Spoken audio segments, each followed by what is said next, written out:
नमस्कार दोस्तों, आइए शुरू करते हैं गणित का आज का पाठ जिसका नाम है शंकु परिच्छेद। इसी को हम अंग्रेजी में कोनिक सेक्शंस के नाम से जानते हैं। तो चलिए दोस्तों आगे बढ़ते हैं, लेकिन उससे पहले देखते हैं इसी पाठ की पिछली कक्षा में हमने क्या पढ़ा था। हमने पढ़ा विभिन्न प्रकार के वक्रों के बारे में, जिसमें सबसे पहले हमने जाना वृत्त, फिर हमने देखा परवलय और उसके बाद हमने जाना दीर्घवृत्त। तो इसी सिलसिले को आगे बढ़ाते हैं और देखते हैं आज के इस वीडियो में हम क्या पढ़ेंगे। आज हम जानेंगे एक नए वक्र के बारे में, अतिपरवलय, और देखेंगे उसका मानक समीकरण यानी स्टैंडर्ड इक्वेशन ऑफ हाइपरबोला। इसको शुरू करने से पहले जान लेते हैं कि अतिपरवलय होता क्या है। एक अतिपरवलय तल के उन सभी बिंदुओं का समुच्चय है जिनकी तल में दो स्थिर बिंदुओं से दूरी का अंतर अचर होता है। अब यदि इसी परिभाषा को मैं आकृति की सहायता से समझना चाहूं, तो दोस्तों परिभाषा में जिन दो स्थिर बिंदुओं की चर्चा की गई है वह आपके सामने आकृति में निर्दिष्ट है, जिसमें पहले बिंदु के निर्देशांक है h प्लस c, k और दूसरे बिंदु के निर्देशांक है h माइनस c, k। अब यदि पहला जो बिंदु है h प्लस c, k, उसकी दूरी ज्ञात करूं मैं किसी और बिंदु h, k से, तो जो दूरी का हम अंतर प्राप्त करेंगे वो केवल x अक्ष के निर्देशांकों का होगा। ऐसा क्यों दोस्तों? ऐसा इसलिए कि आप देखिए दोनों ही बिंदुओं में y अक्ष के जो निर्देशांक हैं वो बराबर है, यानी y अक्ष पर बराबर दूरी तय की गई है। तो जब आप x अक्ष के निर्देशांकों का अंतर प्राप्त करेंगे तो वो होगा h plus c minus h, जो कि बराबर होगा c के। ठीक उसी प्रकार यदि बिंदु h, k से मैं दूसरे स्थिर बिंदु जिसके निर्देशांक h माइनस c, k हैं, इनके बीच की दूरी का अंतर ज्ञात करना चाहूं तो वो कैसे हल होगा? h माइनस ब्रैकेट में h माइनस c। जब आप इसको हल करेंगे तो आपको फिर से c प्राप्त होगा। अब यहाँ गौर देने वाली दोस्तों बात ये है कि जब आपने दोनों स्थितियों में x अक्ष के निर्देशांकों की दूरी का अंतर प्राप्त किया तो आपको एक अचर मान c प्राप्त हुआ, यानी बिंदु h, k जैसे सभी बिंदुओं का यदि आप समुच्चय लें तो वो एक अतिपरवलय का निर्माण करते हैं। आइए आगे बढ़ते हैं और देखते हैं अतिपरवलय से संबंधित कुछ और पद। आपके सामने एक अतिपरवलय का चित्र निर्दिष्ट है। इस आकृति में देखिए दोस्तों, F1 और F2 दो नाभियां हैं, जैसा कि आप पहले दीर्घवृत्त में देख चुकी हैं। क्योंकि अतिपरवलय एक तरफ x अक्ष की ऋणात्मक दिशा में है और एक तरफ x अक्ष के धनात्मक दिशा में है, तो इसी कारण इसकी दो नाभियां होंगी F1 और F2। ये जो मध्य में मूल बिंदु है इसे हम केंद्र के नाम से जानते हैं, और जो हमारा x अक्ष है इसको हम कहते हैं अनुप्रस्थ अक्ष यानी ट्रांसवर्स एक्सिस, और जो हमारा दूसरा अक्ष है y अक्ष यानी संयुग्मी अक्ष, इसे हम अंग्रेजी में कहते हैं कॉन्जुगेट एक्सिस। आखिरी पद जो हम जानेंगे वो ये होगा, क्योंकि नाभियां दो हैं और जो हमारा अतिपरवलय है वो ऋणात्मक और धनात्मक दो दिशाओं में वितरित है, तो जो यहाँ पर शीर्ष होंगे वो भी दो होंगे, एक धनात्मक दिशा में और एक ऋणात्मक दिशा में। पदों को जानने के बाद आइए आगे बढ़ते हैं और देखते हैं शीर्षों के बीच में कैसे दूरी ज्ञात करेंगे और नाभियों के बीच में कैसे हम दूरी ज्ञात करेंगे। तो जैसा कि दोस्तों आप इस आकृति में देख पा रहे होंगे, बिंदु है A और एक बिंदु है B। ये दोनों क्या हैं? ये अतिपरवलय के शीर्ष हैं। तो एक अतिपरवलय आपको यदि दिया हुआ है और आप उसके दो शीर्षों के बीच दूरी ज्ञात करते हैं तो उसका मान होता है 2a। और जब आप दो नाभियों के बीच का दूरी ज्ञात करना चाहें, यानी F2 और F1, जो दो नाभियां हैं इनके बीच की दूरी आप ज्ञात करना चाहें तो उसका मान होता है 2c। जो नाभियां थी, जो शीर्ष थे, वो सभी अनुप्रस्थ अक्ष यानी x अक्ष पर स्थित थे। आइए आगे बढ़ते हैं और पढ़ते हैं संयुग्मी अक्ष के बारे में। हम राशि B को इस प्रकार परिभाषित करते हैं। आकृति में गौर से देखिए दोस्तों, ये है राशि B और ये स्थित है संयुग्मी अक्ष पर। इसको यदि आप प्राप्त करना चाहें, इसका मान ज्ञात करना चाहें, तो आप कैसे करेंगे? इसका सूत्र होता है B बराबर √c² माइनस a²। और जो संयुग्मी अक्ष की लंबाई होती है वो होती है 2b। ऐसा क्यों दोस्तों? ऐसा इसलिए कि यहाँ पर देखिए जो B है वो संयुग्मी अक्ष पे धनात्मक दिशा में तय की गई दूरी है और ऋणात्मक दिशा में भी ठीक इसी मान की B दूरी तय की जाती है। तो जब आप इन दोनों को जोड़ेंगे तो इसका मान 2b आता है। अब हमें अचर राशि P1F2 माइनस P1F1 का मान ज्ञात करना है। वो हम कैसे करेंगे? आइए देखते हैं। इस आकृति में यदि A तथा B बिंदु पर हम P को रखें, यहाँ पे देखिए ये है बिंदु A और ये है बिंदु B। इसके स्थान पर यदि आप P रख दें तो जो समीकरण हमें ज्ञात करना है वो बन जाएगा BF1 माइनस BF2 बराबर AF2 माइनस AF1। आकृति की सहायता से समझते हैं, ये BF1 माइनस BF2 ये क्या है? ये अतिपरवलय की परिभाषा के अनुसार दूरी का अंतर है जो कि अचर रहेगा। आकृति में देखेंगे तो ये होता है आपका BF1 और इसमें से जिसे हमें घटाना है वो ये है BF2। जब आप दूसरा अंतर ज्ञात करेंगे तो समीकरण में लिखा हुआ है AF2 माइनस AF1।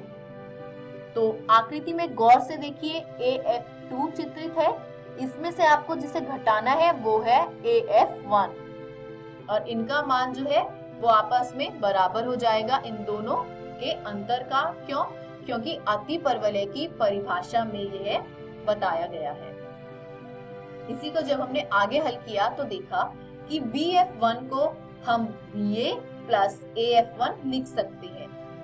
आकृति में देखिए B से F1 तक के बीच में एक बिंदु आ रहा है A, तो आप BF1 को BA प्लस AF1 लिख सकते हैं। ठीक उसी प्रकार AB प्लस BF2 ये क्या है? ये है AF2। आकृति में देखिए A और F2 के बीच में एक बिंदु B है। A से B और B से BF2, इनको जब जोड़ दिया जाएगा तो आपको मान प्राप्त होता है AF2। अब दोस्तों जब आप इस समीकरण को हल करेंगे तो देखेंगे वाम पक्ष में भी BA है और दाएं पक्ष में भी AB है। ये आपस में हट जाएंगे, इनका कोई अस्तित्व नहीं रहेगा और बचे हुए समीकरण को जब आप हल करेंगे तो आपको प्राप्त होगा AF1 बराबर BF2, यानी जो बिंदु A शीर्ष से नाभि की दूरी है AF1 वो बराबर है दूसरे शीर्ष से दूसरी नाभि के। यानी आगे जब हमने इस समीकरण को हल किया तो आपने देखा हमारे वाम पक्ष में था BF1 माइनस BF2। BF1 को हमने खोल दिया BA प्लस AF1 और BF2 जो है वो वैसे का वैसा ही रहा। अब आप देखेंगे समीकरण में AF1 माइनस BF2 है और इन दोनों का ही मान आपस में बराबर है, तो जब ये कट जाएंगे तो आपको केवल BA प्राप्त होगा। और BA क्या है? बिंदु A और बिंदु B के बीच की दूरी, यानी दो शीर्षों के बीच की दूरी, जिसका मान हमें 2a याद है। आगे बढ़े तो हमने देखा एक अगला विषय अतिपरवलय का मानक समीकरण यानी स्टैंडर्ड इक्वेशन ऑफ हाइपरबोला। आपके सामने एक अतिपरवलय का चित्र निर्दिष्ट है। अब कहा गया है कि अतिपरवलय का केंद्र मूल बिंदु पर और नाभियां x अक्ष और y अक्ष पर स्थित हो तो अतिपरवलय का मानक समीकरण सरलतम होता है और ऐसे दो संभव दिक् विन्यास आकृति में दर्शाए गए हैं। आपके सामने अभी केवल एक ही आकृति है। सबसे पहले हम इसको समझेंगे और इसके बाद हम देखेंगे एक अन्य प्रकार के अतिपरवलय के बारे में। तो अतिपरवलय का जो केंद्र है वो ये है मूल बिंदु और नाभियां जो है वो x अक्ष पर स्थित है। जैसे देखिए -c,0 ये है पहली नाभि जो कि ऋणात्मक दिशा में है और दूसरी नाभि है c,0।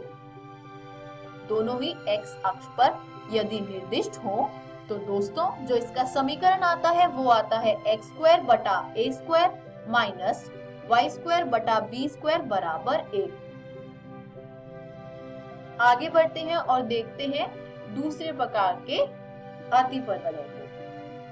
इस अतिपरवलय का जो केंद्र है वो ये है और नाभियां जो है वो y अक्ष पर स्थित है। देखिए 0,c और 0, ऋणात्मक c।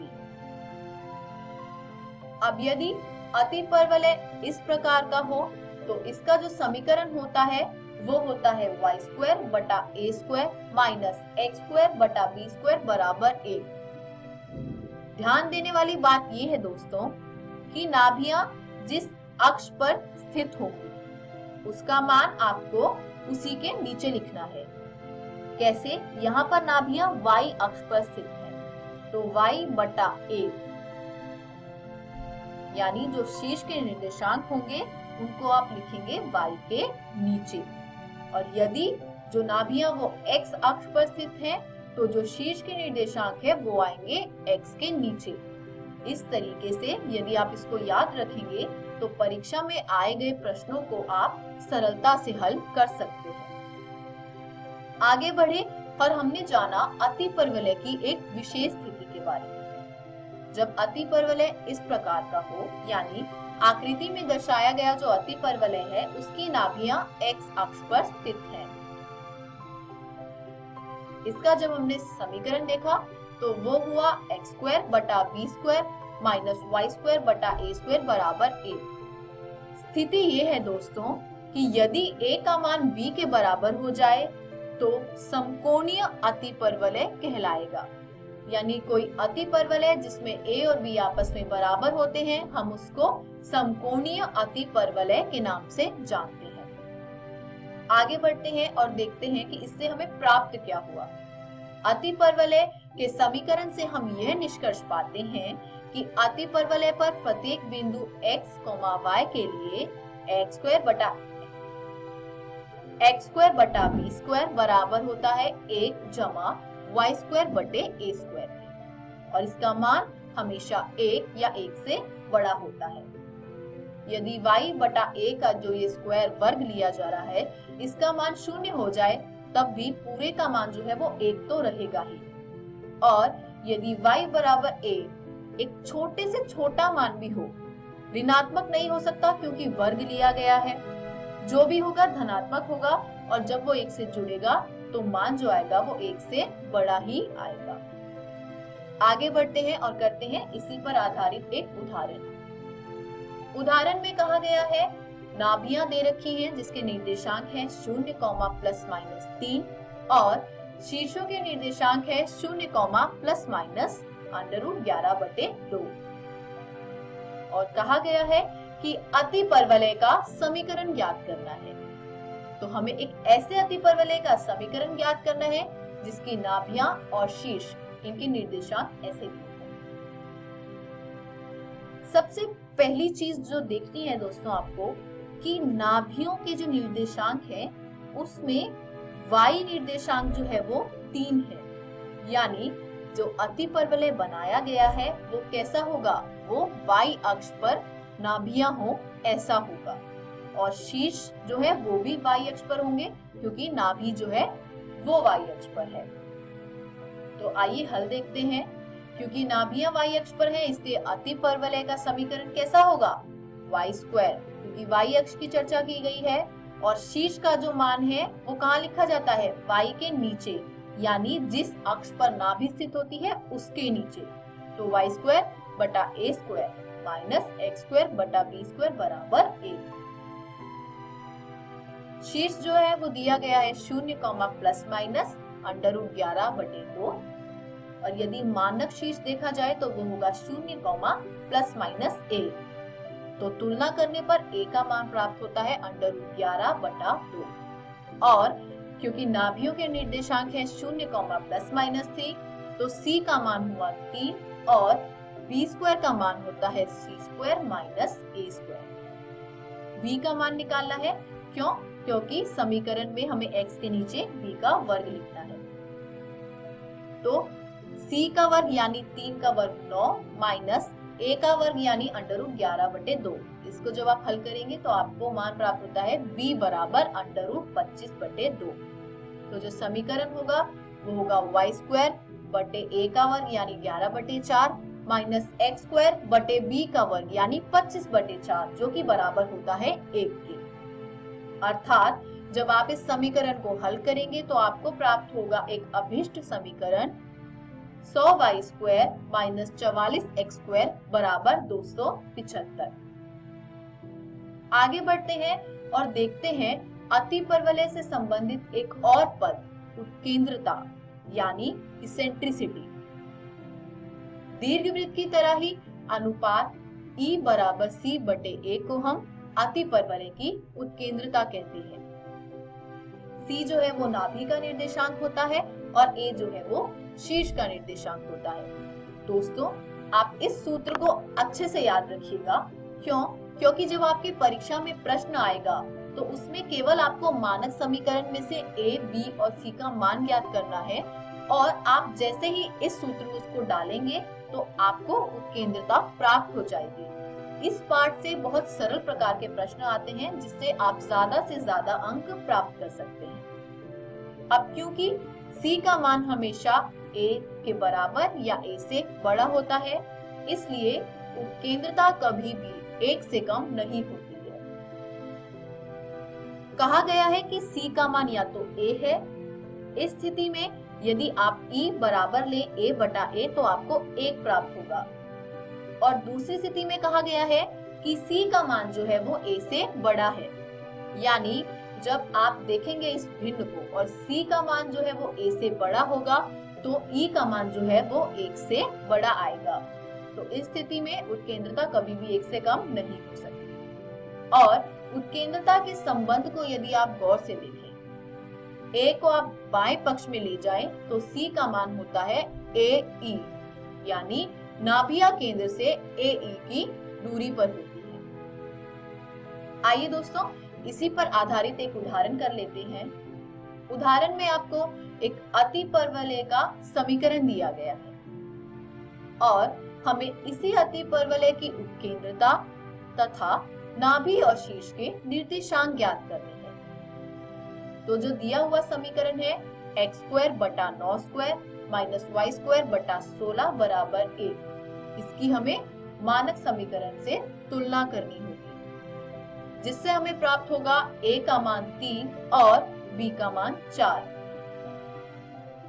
क्योंकि हमें प्राप्त है कि C का मान होता है √A square plus B square, तो जब आप इस सूत्र में A और B का मान डाल देंगे तो होगा 3 का वर्ग जमा 4 का वर्ग, यानी √9 जमा 16। आप इसको जोड़ेंगे तो आपको प्राप्त होता है 25 का वर्गमूल, जिसको हल करने पे आएगा 5। तो C का मान आपको 5 प्राप्त हो गया। इससे हमें ये ज्ञात हुआ कि नाभियों के जो निर्देशांक हैं वो है प्लस माइनस 5,0, और क्योंकि हमें A का मान ज्ञात है तो शीर्षों के निर्देशांक होंगे प्लस माइनस 3,0। तो केंद्रता का मान होता है E बराबर C बटा A। C का मान है 5 और A का मान है 3 यानी 5 बटा 3। आगे बढ़े तो हमने देखा एक और पद जो है नाभिलंब जीवा यानी लेटेस्ट रेक्टम। इसकी परिभाषा जानते हैं। अतिपरवलय की नाभियों से जाने वाली और अनुप्रस्थ अक्ष पर लंबवत रेखाखंड जिसके अंत्य बिंदु अतिपरवलय पर हो उनको अतिपरवलय की नाभिलंब जीवा कहते हैं। दीर्घवृत्त की भांति यह दर्शाना सरल होगा कि नाभिलंब जीवा की लंबाई 2b² बटा a है। तो इस पर भी बच्चों एक छोटा सा प्रश्न आ सकता है। आपको जब समीकरण दिया होगा अतिपरवलय का तो आपको b का मान प्राप्त होगा और a का मान प्राप्त होगा। जैसे ही आप उसको इस सूत्र में डालेंगे 2b² बटा a तो आपको नाभिलंब जीवा का मान प्राप्त हो जाएगा। आइए समझते हैं एक उदाहरण की सहायता से कि इसको हम कैसे करेंगे। दिए गए अतिपरवलय के समीकरण से अतिपरवलय की हमें नाभिलंब जीवा ज्ञात करनी है। जो समीकरण आपको दिया है वो है x² बटा 9 माइनस y² बटा 16 बराबर 1। तो यहाँ से आप जब मानक समीकरण से इसकी तुलना करेंगे तो a का मान आएगा 3 और b का मान आएगा 4। जब आप c निकालेंगे तो वो होगा √a² प्लस b², जिसको यदि आप हल करेंगे a और b का मान डालकर तो वो आएगा 3 का वर्ग यानी 9 जमा 4 का वर्ग यानी 16, जो कि होगा √25 यानी 5। तो जो नाभिलंब जीवा की लंबाई है वो है 2b² बटा a। b का मान है 4, 4 का वर्ग होगा 16, 16 गुना 2 करोगे तो आएगा 32 बटे a का मान जो है 3। तो नाभिलंब जीवा की लंबाई हुई 32 बटा 3। इसी के साथ दोस्तों आज का हमारा ये पाठ जो है वो पूरी तरह संपन्न हुआ। इस पाठ में हमने पढ़ा वृत्त के बारे में, परवलय के बारे में, दीर्घवृत्त के बारे में और अतिपरवलय के बारे में। इस पाठ पर आपका 2 या 2 से अधिक प्रश्नों का आना परीक्षा में बिल्कुल संभव है। घर जाइए, आज प्रश्नावली में जो अतिपरवलय से संबंधित प्रश्न है उनका निरंतर अभ्यास कीजिए। ये एक ऐसा पाठ है दोस्तों जिसको आप यदि एक बार अच्छे से पढ़ लें तो आपको इसके प्रश्न को परीक्षा में हल करने में किसी प्रकार का कोई विलंब नहीं होगा। निरंतर अभ्यास करते रहिए। किसी भी प्रकार के संदेह एवं सहायता के लिए हम हमेशा उपलब्ध हैं। धन्यवाद।